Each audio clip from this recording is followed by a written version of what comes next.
La nature n'est pas seulement belle, elle est aussi une source inestimable de bienfaits. Le rôle des forêts transcende largement la simple lutte contre les changements climatiques. Elles fournissent de la nourriture, des médicaments, participent à la fertilisation des sols et aident au remplissage des nappes d'eau souterraines entre autres. Les forêts hébergent plus de 80% de la biodiversité terrestre. Dans toutes les forêts tropicales du monde, hélas, la surface des habitats naturels se réduit. Les peuples autochtones et les tribus indigènes sont expulsés de force de leur milieu naturel. Quel est l'impact de la dégradation des forêts sur les peuples et les traditions? C'est la question que nous allons adresser à notre invité, Sa Majesté Bruno Vondo, chef traditionnel au Cameroun et président du réseau des chefs traditionnels d'Afrique pour la gestion durable de la biodiversité et des écosystèmes de forêt, RECTRAD en abrégé. Nous vous montrons aussi, à travers des reportages réalisés sur le terrain par nos équipes, les actions que les associations mènent pour sauver les forêts du bassin du Congo. Voilà le sommaire de votre magazine Envers du décor, 26 minutes pour changer d'habitude et non pas la planète. Bienvenue à tous.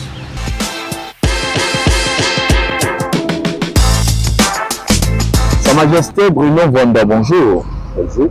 Comment se porte le RECTRAD dont vous êtes le vénérable président?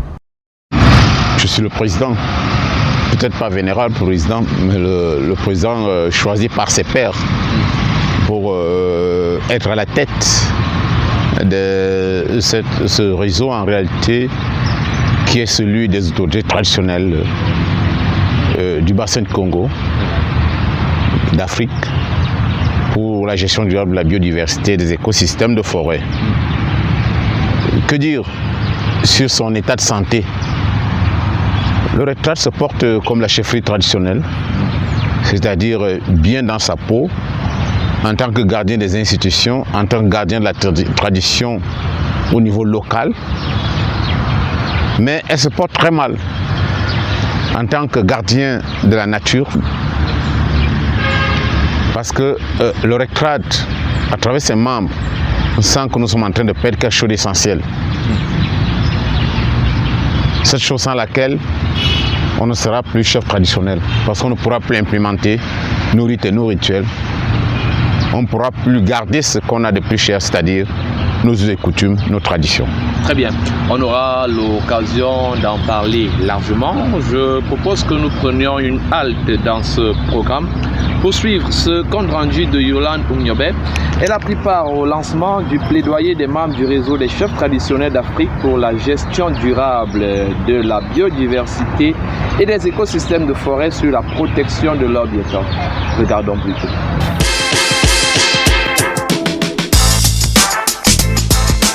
Les forêts disparaissent, les peuples et les traditions aussi. C'est le cri de détresse poussé par le réseau des chefs traditionnels d'Afrique pour la gestion durable de la biodiversité et des écosystèmes de forêt, RECTRAD, réuni le 31 juillet 2023 à la Fondation Friedrich Ebert à Yaoundé. Dans les discours, le maître mot de la préservation des essences fauniques et florales de leurs territoires respectifs. Pour Sa Majesté Bruno Vondo, président du RECTRAD, les populations autochtones du bassin du Congo perdent toutes les richesses qui y sont tapies parce qu'elles ne savent pas en faire usage, elles ne savent pas la préserver, la défendre et mieux la vendre. Il faut donc changer de paradigme. Pour cela, la notabilité traditionnelle doit jouer un rôle de sentinelle. Les chefs traditionnels doivent eux-mêmes être outillés en la matière.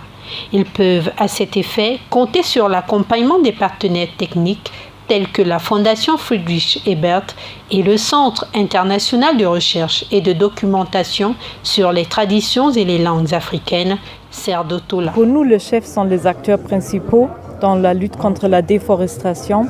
Et je pense que c'est évident que les chefs sont ceux qui connaissent mieux les réalités sur le terrain. Et selon nous, on ne peut pas protéger les forêts sans respecter les cultures, les traditions et les peuples qui vivent dans ces forêts. Nous espérons que le plaidoyer engagé par les autorités traditionnelles sera porté au meilleur niveau de son excellence et de sa percutance pour que l'Afrique dise au monde sa propriété sur ce que tout le monde reconnaît comme étant le bien de l'humanité. En somme, aucune politique de gestion durable des écosystèmes forestiers ne peut être efficace sans l'implication première des hommes et des femmes qui y ont leur habitat depuis la fondation du monde. Les pouvoirs publics des pays concernés doivent s'impliquer dans cette bataille amorcée par le RECTRAD. C'est tout le sens de la présence du président du Conseil régional du Sud à cette rencontre. Je prends l'engagement de village en village d'insister sur ce mouvement qui est lancé, à savoir planter des arbres pour maintenir la biodiversité, pour maintenir ces équilibres écologiques qui sont importants pour le développement local, pour le développement durable. La suite du plaidoyer entamé dans les jardins de la Fondation Friedrich Ebert à Yaoundé est une caravane qui a fait une escale le 1er août au Conseil régional du Sud où a eu lieu le lancement des activités de plantation d'arbres à haute valeur et à usage multiple avant de s'arrêter à la mairie de la ville d'Ebolova où l'activité de reboisement des villes écologiques, des communes et des villages a également été menée. La caravane ambitionne de sillonner les 10 régions du Cameroun et également tous les pays membres de la Commission des forêts d'Afrique centrale, COMIFAC. Nous venons de regarder cet élément de Yolande Ouniobé. Quel commentaire cela vous appelle? D'abord, mes félicitations pour ce travail qui a été fait. Il faut dire que le chef traditionnel n'a de sens que lorsqu'il a une élite, c'est-à-dire ses enfants, qui peuvent bien organiser les choses autour d'elle et puis voir comment faire le marketing d'un certain nombre d'éléments. Et c'est à ce titre que vous allez voir qu'on parlait d'une grande chefferie, d'une petite chefferie, parce qu'en vérité, il y a une élite qui voit grand. Il y a des enfants qui voient grand et qui peuvent porter le message de la base vers le décideur. Les forêts disparaissent, les peuples et les traditions aussi. C'est le cri de détresse du RECTRAD. Alors, Majesté, quelle relation faites-vous entre les peuples, les traditions et la disparition des forêts? Merci beaucoup pour cette question. Il faut d'abord comprendre que à l'origine, nous sommes tous des nomades. Nous partons d'une zone à une autre, d'un écosystème à un autre. L'écosystème entendu ici comme cet ensemble, cet environnement en termes de montagnes, en termes de plaines, en termes de collines ou de déserts. Et puis, autour de chaque écosystème, il y a des variétés, des espèces animales et végétales. Dans ce processus d'un environnement à un autre, il y a tout un espace de vie au sein duquel nous nous trouvons. Aujourd'hui, nous parlons des territoires de vie. C'est d'ailleurs le grand programme APAC. Et dans ce territoire de vie, la nature est là pour répondre à un certain nombre de besoins des individus, de la communauté. Et la réponse à ces besoins est en réalité un ensemble de solutions traditionnelles face aux problèmes qui se posaient. J'ai faim. Qu'est-ce que je vais manger? Une réponse à ça, il faut aller cueillir un légume. Il faut aller cueillir un fruit. Et consommer ce fruit devient une habitude, une tradition. On dit, ils ont la tradition de manger ceci. Je suis malade, il faut se soigner. Je dois aller prendre telle écorce. Il y a une tradition qui se transmet d'une génération à l'autre. Il y a telle écorce qui soigne. J'ai tel problème.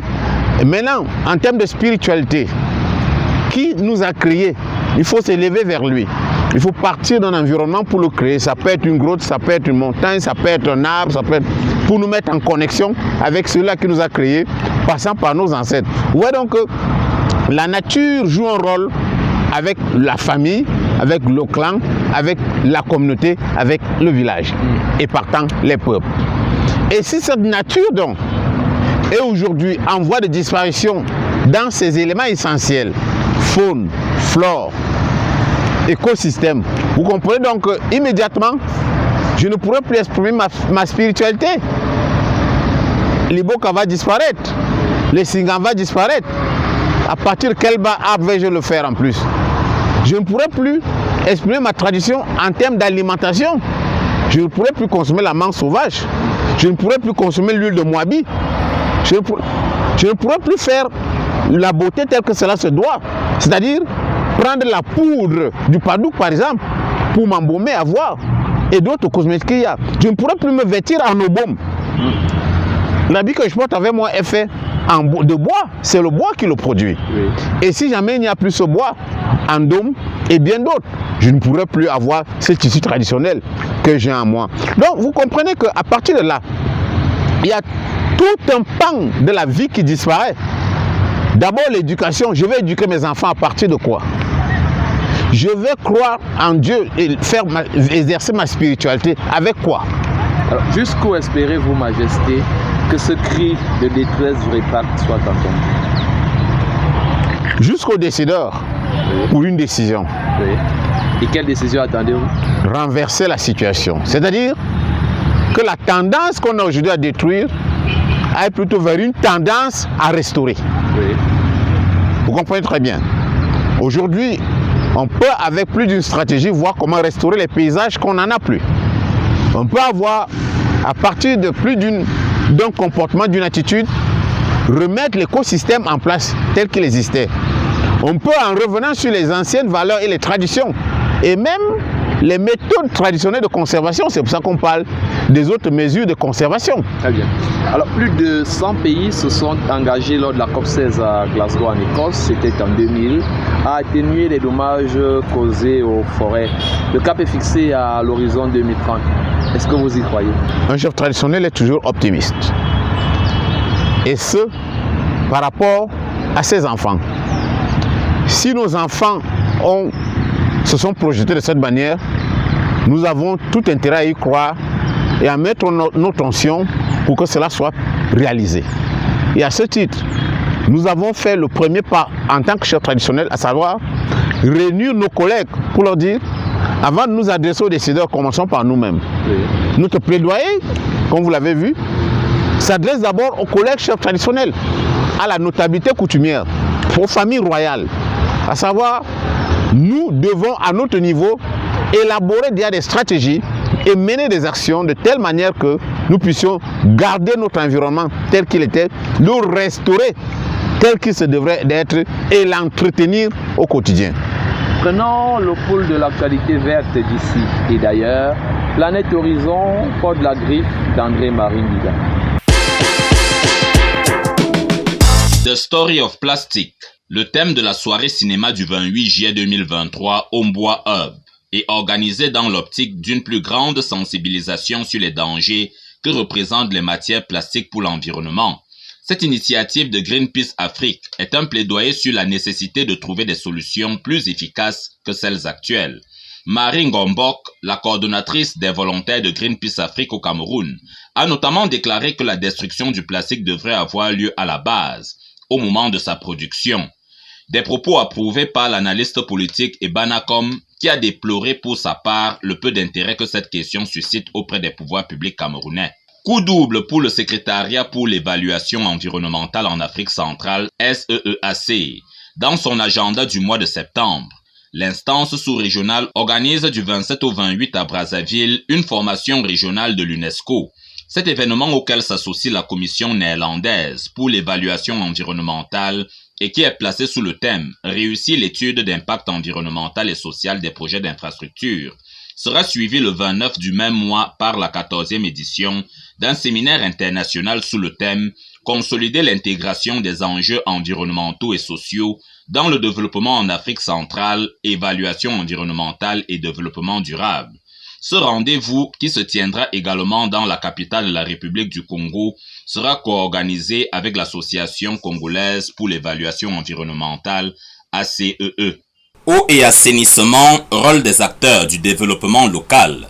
C'est le thème d'un atelier de formation en ligne sur la gestion communautaire des ressources en eau, prévu du 29 au 31 août 2023 de 16h à 17h GMT. Ce brainstorming organisé par Global Forest Partnership s'articulera autour de 4 modules, que sont les généralités sur les enjeux liés à l'eau, les outils d'une gestion intégrée, le management des parties prenantes et des sciences d'application. Le réseau des acteurs du développement durable, RAD en abréviation, convie le grand public à Nanga et Boko dans le département de la Haute-Sanaga, région du centre, où il organisera ses causeries paysannes le 30 août 2023.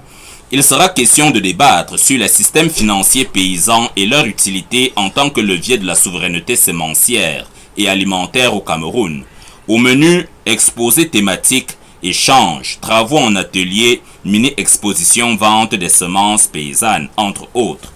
Yaoundé, capitale du Cameroun, accueille les 23, 24 et 25 octobre 2023 le sommet Climate Change Afrique.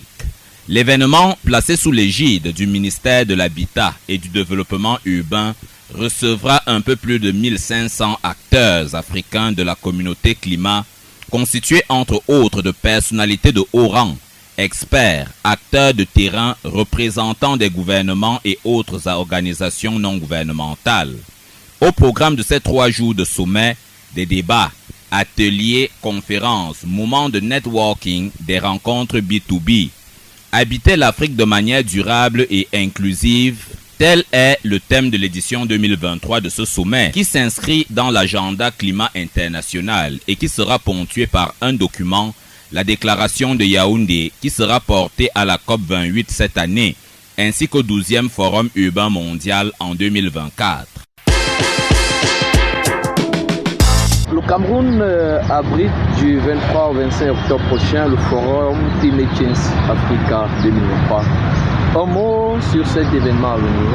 D'abord, je voudrais féliciter, comme d'habitude, mon pays, le Cameroun, pour avoir été choisi pour abriter ce grand événement. Ça ne me surprend pas, c'est une habitude. C'est le lieu pour moi aussi de remercier tous ceux qui nous ont donné un coup de main pour qu'on puisse justement mener ces activités en termes de plaidoyer, en termes de conservation de la biodiversité. Et à ce titre, c'est quand vous avez des partenaires, des collaborateurs, des enfants qui ont une certaine envergure que vous pouvez arriver à organiser de tels événements. Le RECTRAD, par exemple, nous avons eu la Fondation Frédéric Ebert qui nous a donné un coup de main, le CERDOTOLA qui nous a donné un coup de main, la COMIFAC, les structures locales comme le CED ou bien le CERAT, les structures internationales WIDE-Aid, RRI. Et je crois que toutes ces organisations pourront être là. VVF, je ne voudrais pas me mettre à les citer tous ici. Nous attendons beaucoup ces organisations et même les secteurs concernés, le MINDU, le MINEDED, le MINFOF, la recherche, le MINESUP. Tous ces sectoriels, nous attendons qu'elles apportent plus durant ce grand rendez-vous. Par en fait, le problème de changement climatique ne doit plus être seulement l'apanage d'une seule sectorielle. C'est multisectoriel. Vous avez vu, lors de notre plaidoyer, nous sommes allés vers les villes. Et nous tenons à remercier le maire de la ville d'Ebolova, le docteur Edjo, Daniel Edjo, qui nous a permis de lancer le programme Ville écologique. Et nous pensons qu'avec Climate Change, ce rendez-vous, il y aura un gros plan sur comment avoir davantage de villes écologiques au Cameroun. Nous sommes allés plus loin vers la région. Nous avons lancé les plantations forestières. Nous saluons le président de la région, le grand capitaine des Lions indomptables Emmanuel V. Nous avons lancé les plantations forestières à travers les arbres à multiples usages et surtout qui peuvent être utiles, qui ont une grande valeur, c'est-à-dire une multivaleur dans le cosmétique, dans l'alimentaire, dans les plantes médecins et bien d'autres. Au sud, ça a été choisi, c'est un mangue sauvage. À l'est, au nord, dans le centre, nous espérons le faire avec le Nîmes et puis l'anacarte. Et dans d'autres régions, nous allons choisir une espèce phare à côté de laquelle vont graviter d'autres espèces et avec lesquelles nous ferons des grandes plantations forestières. Vous voulez sillonner tous les pays de la COMIFA, ce n'est pas trop ambitieux? C'est pas ambitieux. C'est même ce qu'il faut, ce qui se doit. Et nous tenons à appeler justement tous les partenaires que j'ai cités tantôt et bien d'autres, l'Union européenne, de nous venir en aide, en appui.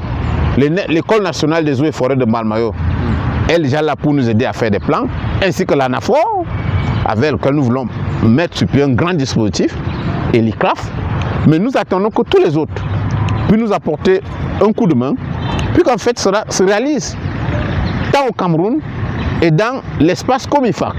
Et c'est pour ça que dans notre plaidoyer, nous avons dit qu'il faut davantage de ressources à la Comifac.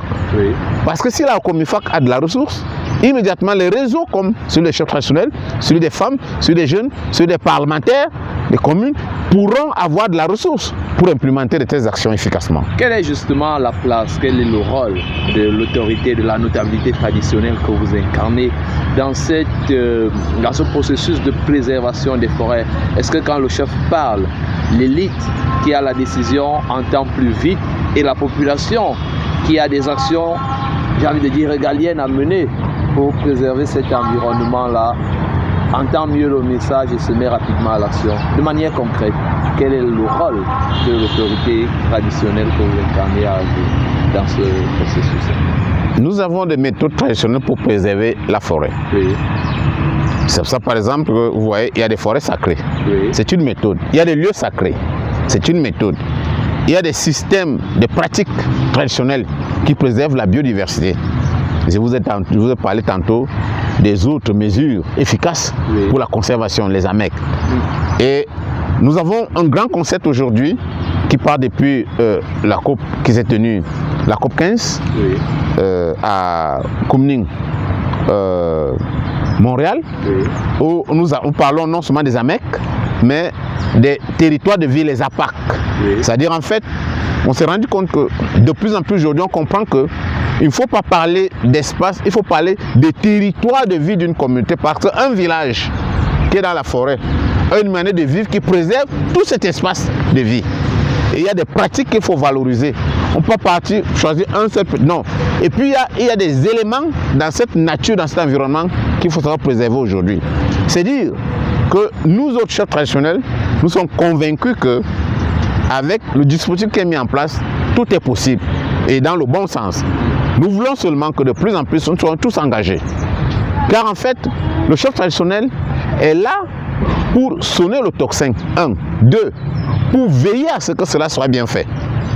Nous avons sonné le tocsin, les autres nous ont suivis. Nous avons veillé aujourd'hui pour que cela soit bien fait. Et en veillant, nous donnons notre onction et notre bénédiction pour que cela aille dans le bon sens. Car en fait, le chef traditionnel est là pour tout le monde. Vous comprenez bien. Et nous attendons donc l'engagement réel, sincère des uns les autres. Car en fait, le chef traditionnel est là pour bénir. Mais celui qui ne va pas dans le sens de la bénédiction va dans le sens contraire.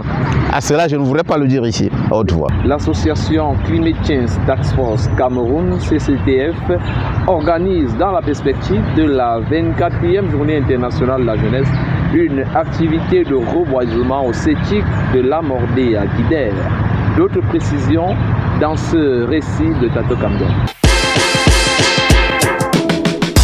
Sensibiliser et éduquer le public sur les effets néfastes du changement climatique et informer sur les mécanismes à mettre en place pour contribuer à enrayer ces effets sur notre planète, tel est l'objectif de l'association Climate Change Task Force Cameroun, CCTF en abrégé. CCTF mène donc de nombreuses campagnes à l'effet de sensibiliser, de diffuser et de former les populations de la partie septentrionale du Cameroun sur les bonnes pratiques en matière de développement durable. Courant le premier semestre de cette année 2023, elle a procédé à la production et au reboisement de 1000 plantes de Fedebia, arbres gigantesques sous lesquels des cultures telles que le coton, le sorgho, le mil et les arachides, entre autres, trouvent un abri fertile pour leur croissance. Cet arbre produit aussi des feuilles qui servent d'aliment aux troupeaux du Sahel. C'est un excellent rempart pour barrer la voie à la désertification. L'autre axe stratégique fort de CCTF, c'est la formation des éco-ambassadeurs dans les écoles. Elle y mène aussi